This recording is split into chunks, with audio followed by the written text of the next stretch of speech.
Hi my angels, welcome back to my channel. In today's video we are discussing vision boards. I don't want to be so dramatic when I say that vision boards transformed my life, but I'd be lying if I said they didn't.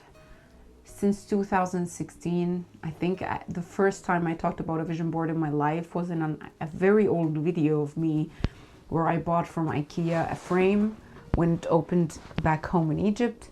And I used that frame in order to put my vision board in it. And I have to say, since then, I shared a lot of videos talking about vision boards, and most of the things that was in my vision board came true. That's why I believe immensely in it. But yeah, I'm not telling you you have to believe in it, but if you are a believer or someone who wants to try it out, this video is for you. I'm sharing with you the technique that I'm going to follow this year. This technique is a little different from what I do every year. That's why it's worth sharing. I'm not going to share with you, unfortunately, exactly the things that I wish for, because I believe that this is something very personal and I would like to keep it private. However, I'm going to share with you the technique so that you can implement it on your own vision boards. If you didn't know, I have started a podcast called the Elegant Lady Podcast. And this podcast, I interview some people who talk about things that could be relevant to elegance, as well as discuss elegant topics in general and things that could make a difference for an elegant lady. This podcast is available on Spotify, Apple Podcasts, and Google, so go check it out. But why I'm referring to it is that in my latest interview with Sarah Allison, known as the Malibu Toast, she shared with me her method of the vision board, which uses one of the Feng Shui ways popular Bagua map. I didn't know anything about the Bagua map. Like, I've heard about Feng Shui here and there before, but I've never heard anything about the Bagua map in my life before. And that was very interesting to look at it. So necessarily the Bagua map takes your home, divided into sections, and then assigns each section into a different genre of the life. And what she does is that she makes different vision boards, each for a different category. So for example, you have wealth, you have love, you have blah, and in each category she creates a vision board and she hangs it where that area of the house on the Bagua map is. And this is what I'm going to attempt. Since I live in a very small apartment, that is going to be challenging, but I am up for the challenge. There are two ways to make the Bagua map known. The first one is just to draw a map that's basically like a 9 sections. I will put a picture here. This is a method. You draw it on your floor plan when you enter the home. If you don't have your floor plan, that was my case. I used the floor plan that the cleaning robot created. Or you can draw one. Just basically draw, okay, here is my door. We have this wall here and then this.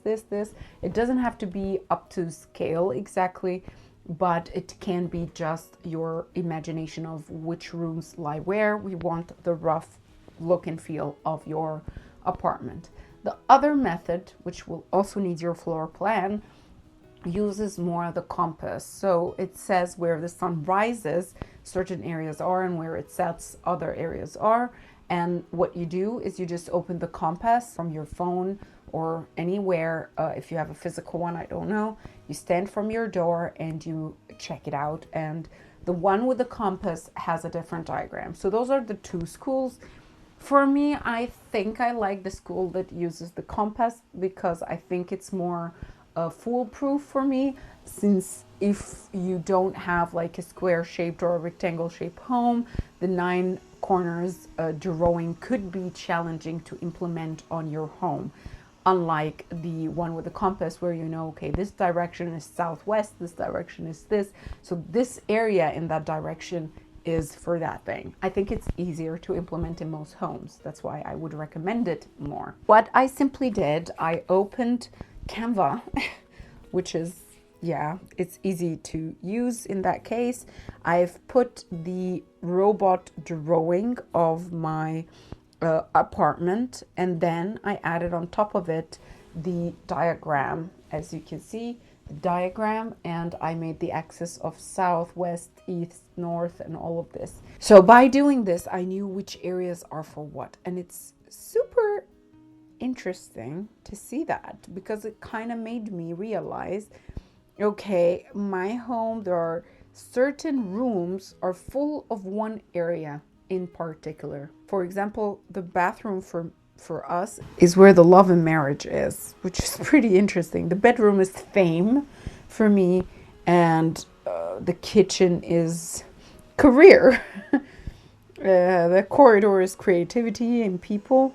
So in some areas I have very little zones in it, but that is just good to know. What can you do once you know this type of information? That's a very valid question, because is it only good, the Bagua map, for your vision board? No, actually it's good for different things. I'm going to share with you some of them. So I found this on Pinterest, this diagram that tells you what you can utilize your Bagua map at. So one of the things is plants, aquariums or water fountains, or small earthy things, or different elements you can put in those corners in order to enhance your Feng Shui or the energy in the home. So this is also another thing that I'm planning to do.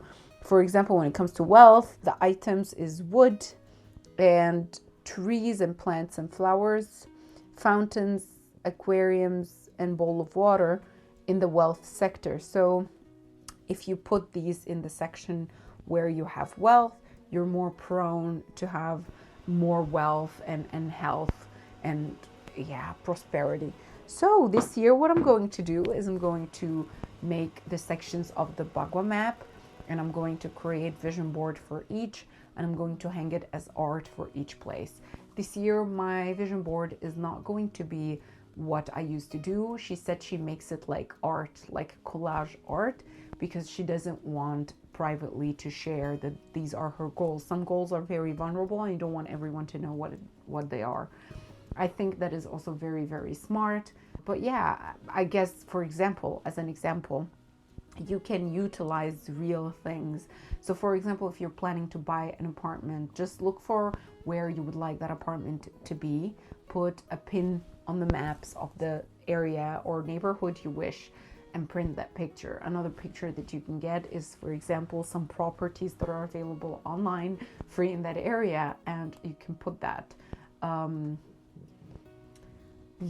So let's see. I mean, it's very inspiring to do the vision board in that way this year. I'm super excited about it. Let me know if that will be a method you try. Let's have a discussion. What do you think of vision boards? Do you believe in them? Would you do something like this?